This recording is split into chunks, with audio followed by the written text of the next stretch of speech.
శ్రీమతి లక్ష్మీ మురుదేశ్వర్ పూరి గారి ఆమె సూర్యుని కబళించింది పుస్తకం ఓపెనింగ్ కోసం నాకు ఈ కార్యక్రమంలో పాల్గొనే అవకాశం ఇచ్చిన విజయ్ కుమార్ గారికి, దీంట్లో భాగస్వాములైన కుప్పిలి పద్మ గారికి, ఈ పుస్తకాన్ని అనువాదం చేసిన రచయిత కె కృష్ణారావు గారికి, అలాగే నా సహచరులు మంత్రివర్యులు శ్రీ సత్యకుమార్ యాదవ్ గారికి,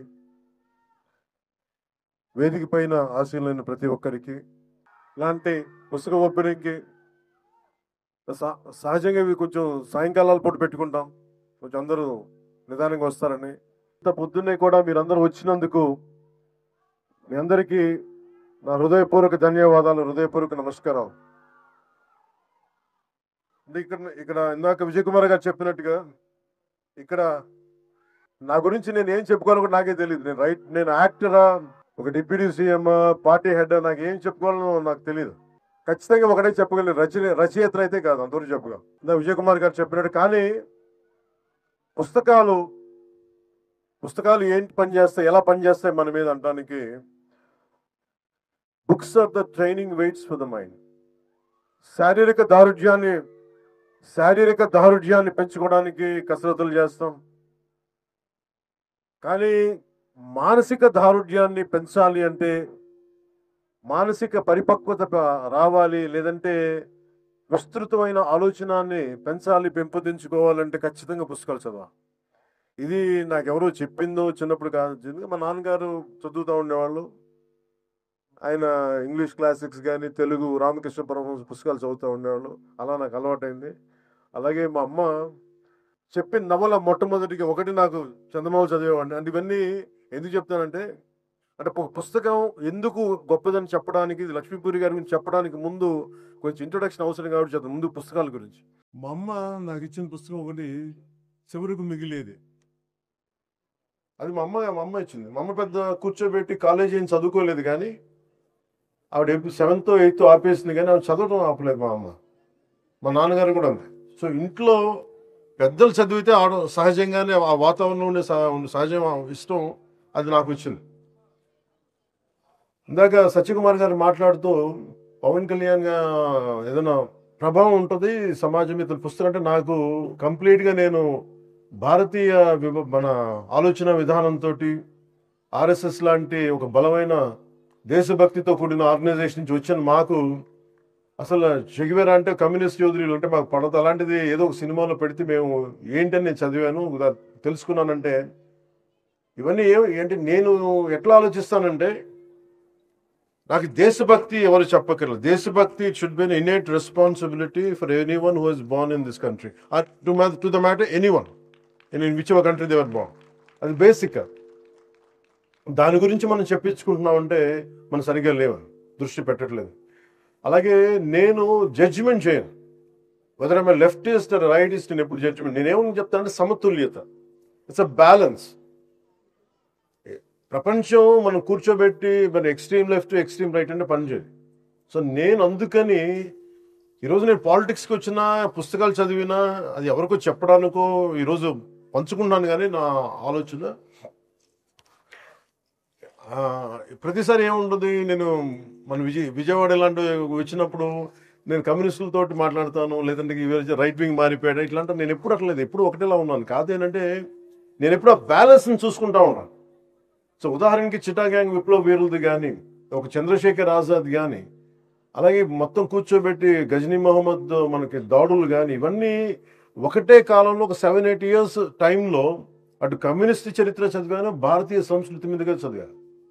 అలాగే నండూరు రామ్మోహన్ రావు గారి విశ్వదర్శనం కానీ, ఇవన్నీ కూడా నా మీద చాలా ప్రభావం చూపించే వాళ్ళు.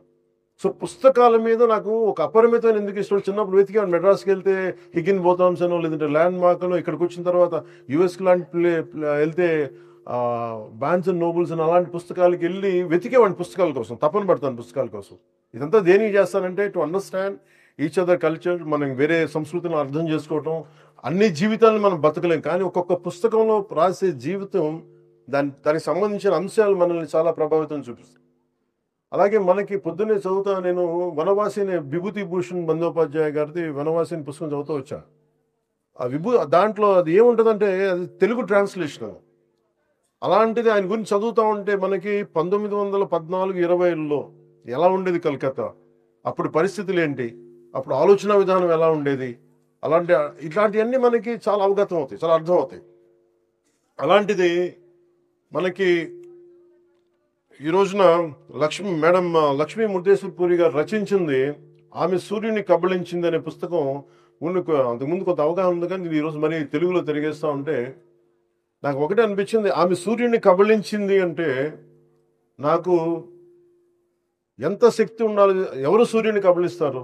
అత్యంత శక్తివంతులు, అది హనుమాన్జీ, బజరంగ్ బలి. అంటే ఆయనే వెళ్ళి సూర్యుని కబళించడానికి వెళ్ళాడని చెప్పి, అంటే ఇది ఏంటంటే ఒక ఎక్స్ట్రీమ్ ఒక ఒక కంపారిజన్. అంటే నువ్వు సాధించదలుచుకుంటే సూర్యుని కూడా మింగేయగలవని ఒక ధైర్యం చెప్పడం దీని వెనక ముఖ్య ఉద్దేశం. అంటే ఇందాక మన సత్యకుమార్ యాదవ్ గారు చెప్పిన చాలా గొప్ప మాటలు చెప్పారు, గుర్తు చేశారు మనకి. మనం ఎప్పుడు కూడా ఇంగ్లీష్లో మిస్టర్ అండ్ మిస్సెస్ అంటామని చెప్తాం, కానీ తెలుగులో మటుకు మనం ఎప్పుడు కూడా మన దేశ సాంప్రదాయంలో మనం ఎప్పుడు స్త్రీనే ముందు పెడతాం. ఇది మాతృస్వామ్య వ్యవస్థ. అందుకే భారత్ మాతాకి జై అంటాం తప్ప భారత్ పిత అని మాట్లాడడం, భారత్ మాతే అంటాం మనం. అంటే స్త్రీకి మాతృస్వామ్య వ్యవస్థకి మనం ఇచ్చే అత్యంత గౌరవం. అలాగే ఆమె సూర్యుని కబళించింది అని అంటే ఇది ఎంత ఇన్స్పైరింగ్ టైటిల్ అంటే ఆవిడని సూర్యుని కబళించడం ఏంటి, ఇలాంటివన్నీ ఫస్ట్ చదువుతాయి. మనకి చదివే వాళ్ళకి ముందేంటి, ఎలా ఒక టైటిల్ ఎలా ఉండాలి అని అంటే మీకు నచ్చుతుంది. ఓజీ అంటే ఏంటని మీరు ఎట్లా సినిమా పరంగా మీరు ఆలోచిస్తారా అంటే అదేంటంటే అట్లాగా ఎప్పుడు ఒక పుస్తకం టైటిల్ అదే ఫిల్మ్ టైటిల్ ఏదైనా సరే ముందు మనల్ని ఉత్సుకత రేకెత్తించాలి. అలాంటిది ఆవిడ లక్ష్మీ మురుదేశ్వరపురి గారు, ఆవిడ ఒక డిప్లొమాట్, ఒక ఐఎఫ్ఎస్ చదువుకొని ఆవిడ డిప్లొమాట్, అలాగే ఫార్మర్ అసిస్టెంట్ సెక్రటరీ జనరల్ యుఎన్కి. ఆవిడ నుంచి మనం ఎలాంటి పుస్తకం ఆలోచిస్తాం జనరల్గా రాశారంటే ఇలాంటి పుస్తకం అయితే ఆలోచించాం. అంటే స్టార్టింగే మనకి మధుబాబు గారి షాడో నవల్స్ లాగా లాగిపెట్టి ఒకటి కొట్టాడని ఎలా వస్తుంది మనకి, ఒకళ్ళ వింటి నదుల బాణంలో ముందుకు పరిగెట్టాడు అనేది ఒక యాక్షన్తో స్టార్ట్ అవుతుంది. Any good story should captivate you immediately, should grab you into the narrative. అలాంటిది ఈ పుస్తకం మీరు చదవండి దయచేసి ఈ పుస్తకం. కాకపోతే దీంట్లో బాగా నచ్చింది ఏంటంటే ముందు రావడంతో ఒక బీకా అనే కుర్రవాడిని, ఒక ఇద్దరు అమ్మాయిలు, మాలతి కమల అనే అమ్మాయిలు ఇద్దరు, వాళ్ళని ఏడిపిస్తూ ఉంటారు. వాళ్ళిద్దరిని ఏడిపిస్తూ ఉంటారు. ఆ బీకా అనే ఒక కుర్రోడు, ఒక 60 మంది కుర్రోళ్ళు వాళ్ళు రోడ్డు మీద వెళ్తూ ఉంటే, వాళ్ళు గ్రామంలో వెళ్తుంటే వాళ్ళని ఏడిపిస్తూ ఉంటారు. మీకు చదువులు ఏంటి అది ఇది అని చెప్పి వాళ్ళు కూర్చుంటే వాళ్ళని ఏడిపిస్తూ ఉంటే ఆ మాలతి అనే యాక్చువల్లీ కథానాయకు కోపం వస్తుంది. చిన్నపిల్ల కోపం వచ్చినప్పుడు నేను తలుచుకుంటే నేను మట్టిలో కలిపేస్తానని అంటాం. అంటే వాళ్ళందరూ కుస్తీ యోధులు, వాళ్ళందరూ కుస్తీ పట్టేవాళ్ళు. అంటే నువ్వు ఆడపిల్ల నువ్వేం చేస్తావంటే, ఆ అమ్మాయి స్కూల్లో ఈ లోపల గొడవ జరగకపోతారంటే ఈ లోపల పెద్ద స్కూల్ మాస్టర్ వచ్చేస్తే మళ్ళీ గొడవ ఆగిపోదు.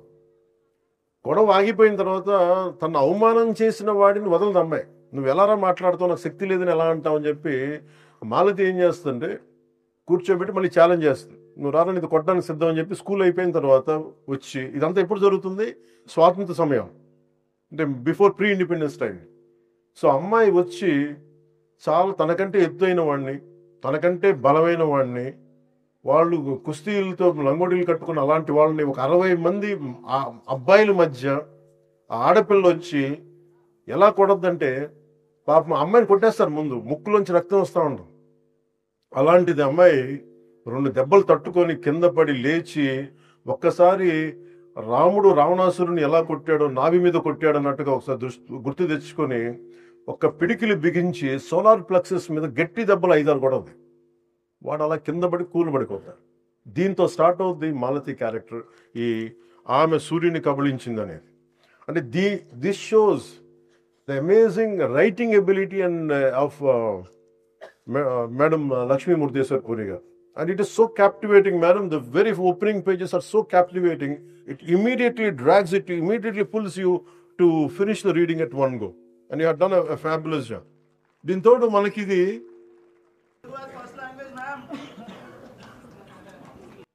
People are thanking ma'am. ఈ నవల నాకు అనిపించింది ఏంటంటే, ఈ నవల నాయిక మాలతి జీవిత గారి ద్వారా రచయిత్రి భారత స్వాతంత్ర పోరాటం, మహిళా సాధికారత, ఆనాటి సామాజిక పరిస్థితుల్ని మనకి ఇందాక మీరు చెప్పినట్టుగా చాలా మనకి మన ఎమోషన్స్ దగ్గరగా ఉండేలాగా కళ్ళకట్టినట్టు చేపించారు. అలాగే మాలతి ధైర్యం, మేధస్సు, భారతీయ మహిళ తాలూకు ఆత్మగౌరవానికి ఒక ప్రతీక. ఆడపిల్ల చదువుకోవటం నేరంగా చూసే కాలంలో ఆవిడ విద్యను అభ్యసించింది. సో ఇలాంటి న్యాయశాస్త్రం పట్టా పొంది తన జీవిత భాగస్వామి తనే ఎంచుకుంది. మాలతి కేవలం కథానాయిక మాత్రమే కాదు, మన ఆధునిక భారతీయ మహిళా శక్తికి ప్రతీక. ఈ నవల చరిత్ర, రాజకీయాలు, భావోద్వేగాలను కలిపి చాలా అద్భుతంగా నడిపిస్తుంది. స్వాతంత్ర పోరాటం నుంచి స్వాతంత్రానంతరం వరకు సాగిన ఈ దేశ ప్రయాణాన్ని మన ముందుంచుతుంది. ఇలాంటి నవల్ని రాయడం చాలా కష్టం, కానీ దీంట్లో మీకు జిడ్డు కృష్ణమూర్తి గారి క్యారెక్టర్స్ వస్తాయి. అంటే ఇవన్నీ అది మనకు చాలాసార్లు మన హిస్టారికల్ క్యారెక్టర్స్ని రీవిజిట్ చేస్తే ఎలా ఉంటుంది అనుకొస్తాం. మనం వెళ్ళి ఈ వ్యక్తిని, గాంధీ గారిని మనం వెళ్ళి మన దగ్గర ఉన్న మనకు తెలిసిన క్యారెక్టర్ ఒకటి కలిస్తే ఎలా ఉంటుంది. ఇలాంటివన్నీ అవన్నీ కూడా చాలా ఎక్స్ట్రీమ్లీ ఒక క్రియేటివ్ ఎబిలిటీస్ తోటి ఆవిడ దీన్ని జోడించిన విధానం చాలా చాలా చాలా చాలా అద్భుతంగా ఉంది. మనకి సంబంధించి ఇలాంటి పుస్తకాల ద్వారా ముఖ్యంగా ఒక జనసేన పార్టీ లీడర్గా కావచ్చు, మీకు ఇష్టమైన వ్యక్తిగా కావచ్చు, లేదా ఒక సగటు దేశ పౌరుడిగా కావచ్చు, నేను పూజించేది దుర్గాదేవి. అలాంటి దుర్గాదేవి తాలూకు శక్తిగా నేను ప్రతి ఒక్క మహిళని చూస్తాను. అంటే ధైర్యాన్ని నింపుతుంది. అంటే లలితా త్రిపుర సుందరి ఎలా ఉంటుందంటే, పురుష దేవతలు కూడా భాండాసురుణ్ణి ఎవరు చంపలేకపోతున్నాం అని అంటే అందరూ కూడా, త్రిమూర్తులు కూడా, పరమేశ్వరుడు కూడా ఒకరిలో రక్షించగలరు. అది లలితా త్రిపుర సుందరి. అలాంటి లలితా త్రిపుర సుందరి దగ్గరికి వెళ్ళి ప్రార్థిస్తే మీరందరూ యజ్ఞంలో మీరు ఆహుతమండి. దాని తర్వాత నేను వచ్చి ఉద్భవించి మీ అందరం తిరిగి ప్రతి సృష్టి క్రియేట్ చేస్తాను, భాండాసురుణ్ణి సంహరిస్తానని చెప్తే, ఇలాంటివన్నీ మనకి పురాణాలు కానీ ఇవన్నీ కానీ మనకి ఏమి సూచిస్తాయి అంటే, మన దేశంలో మన సంస్కృతిలో ఉన్నతమైన విలువ మనం ఇచ్చేది స్త్రీకి ఇస్తాం. ఇది ధైర్యం పోతే కూడా మనకి తల్లి దగ్గర నుంచే వెతుక్కుంటాం.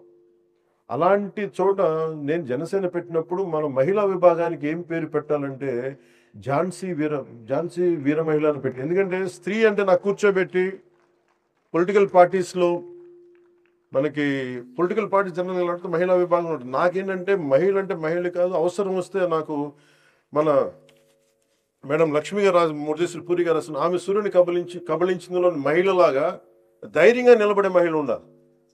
పోరాటాలు చేస్తున్నప్పుడు అవకాశాల కోసము, రాజకీయ ఎదుగుదల కోసం కాదు, సమాజంలో బలమైన మార్పు రావాలంటే మహిళ చేయగలదు. అలాంటి మహిళలు మనకి మన జనసేనలో ఉండాలని చెప్పి అందుకనే వాళ్ళకి చెప్పడానికి ఝాన్సీ వీర మహిళా విభాగం అని పెట్టాను. ఎందుకంటే మీరెవ్వరికి తక్కువ కాదు, మీరు బలమైన వ్యక్తులను చెప్పడానికి. అలాగే నాకు ఇందాక కుప్పిల్ పద్మ గారు చెప్తే మా మదర్ గురించి చెప్తామంటే నాకు గుర్తొచ్చింది. ఈరోజు మా మదర్ బాగోలేదు, ఆవిడ బెడ్ రెస్ట్లో ఉన్న చాలా నెలల నుంచి బాగుండట్లేదు. సో మా అమ్మ మాకు ఎంత నిలబడింది అంటే, చిన్నప్పుడు ఈ స్కూల్లో మన ఈ మాలతి క్యారెక్టర్ లాగా ఎవరన్నా మేము ప్రతిసారి ట్రాన్స్ఫర్స్ వల్ల మారుతూ ఉంటే, ఏడిపిస్తూ ఉంటే, గొడవలు పడుతూ ఉంటే స్కూల్కి వెళ్ళిన కొత్తల్లో మా అమ్మ చెప్పేది, నువ్వెందుకు భయపడి పారిపోతావు, నిలబడు, ఏది కావాలంటే రక్షించుకో, నేను 10 దెబ్బలు కొడితే నువ్వు తిరిగి ఒక దెబ్బ కొట్టు, లేదంటే నువ్వు ప్రపంచంలో బతకలేవు. ఇది మా అమ్మ చెప్పిన మాటలు. మా అమ్మ వంటగదిలో నుంచి వచ్చింది కానీ ప్రపంచాన్ని మొత్తం వంటగది నుంచి అర్థం చేసుకుంది. ఇది మా అమ్మకే కాదు, సగటు భారతీయ కుటుంబాల్లో ఉండే ప్రతి మహిళ ఇలాగే ఉంది. సో అలాంటి అలాంటి తల్లి దగ్గర, అలాంటి ఉదయం దగ్గర నేను పెరిగాను.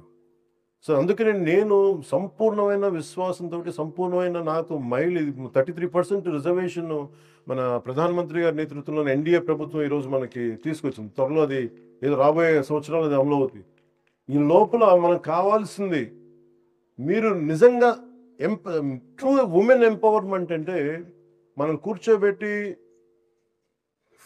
ఒక ఫెమినిజంకి డిఫరెంట్ అర్థాలు వస్తున్నాయి, కానీ ట్రూ మనకి ఎంపవర్మెంట్ అంటే the greatest example is Lakshmi Murudeshwar puri గారు. ఆవిడ అంటే అది అంటే మీకు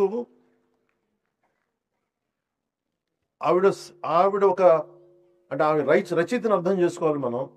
ఎక్కడో మహారాష్ట్ర మూలాల నుంచి వచ్చిన ఆవిడ కష్టపడి ఎదిగి అసలు మెన్ డామినేటెడ్ వరల్డ్లోనే అలాంటిది ఆవిడ ఇక్కడ దాకా వెళ్ళి యుఎన్ దాకా వెళ్ళి ఐఎఫ్ఎస్ దాకా ఈవెన్ యునైటెడ్ నేషన్స్ దాకా వెళ్ళి అక్కడ ఇలాంటి ఉన్నతమైన పదవులు పొంది ఆవిడ స్ట్రగుల్ కూడా దీనిలో కనిపిస్తే ఒకలాగా నా ఫీలింగ్ ఏంటంటే I don't know ma'am, you have to tell me a part of you should be there in this book, a part of your life, a part of your exposure, a part of your, I feel it is a semi autobiography of yours. I think that's what you feel. I feel that's more or less your life, right? So it's quite inspiring. We would be reading about you. It's quite inspirational to all of to everyone, to all the tribute to my parents and that generation, our ancestors. Thank you. Truly, it's a great thing to do to inspire this generation.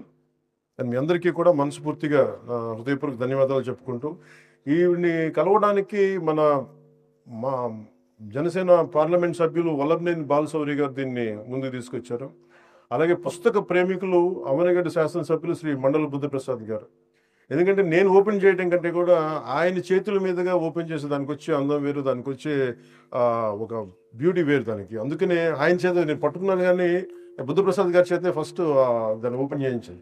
అంటే అలాంటి వ్యక్తులు తెలుగు భాషకి ఉపయోగపడే వ్యక్తులు కానీ వారి నాన్నగారు కానీ వారి కుటుంబంలోనే వారసత్వం ఉంది, తెలుగు భాషకి తెలుగు సంస్కృతికి అండగా నిలబడేవాళ్ళు. ఇలాంటి మహామహుల మధ్య నాకు సత్యప్రసాద్ గారు బాగా మాట్లాడతారని తెలుసు. మేము చాలాసార్లు మన మహారాష్ట్రలో ఎన్నికల్లో కూడా పాల్గొన్నాం ఇద్దరం. కానీ ఈరోజు ఆయన భాషను ఉపన్యాసం చాలాసార్లు ఇంట్రెస్టింగ్గా చాలా అద్భుతంగా ఉంది. ఒక ఆయన ధార చూస్తుంటే నిజంగా ఆర్ఎస్ఎస్ ఎలాంటి బలమైన నాయకులు తయారు చేసిందని అంటానికి ఒక నిజమైన ప్రతీక ఆయన. సో అలాంటి వ్యక్తులందరి మధ్యలో ఈరోజు నాకు అవకాశాన్ని ఇచ్చినందుకు, ఇందాక మీరు నన్ను ఐ లవ్ యూ అన్నారు, ఐ లవ్ యూ.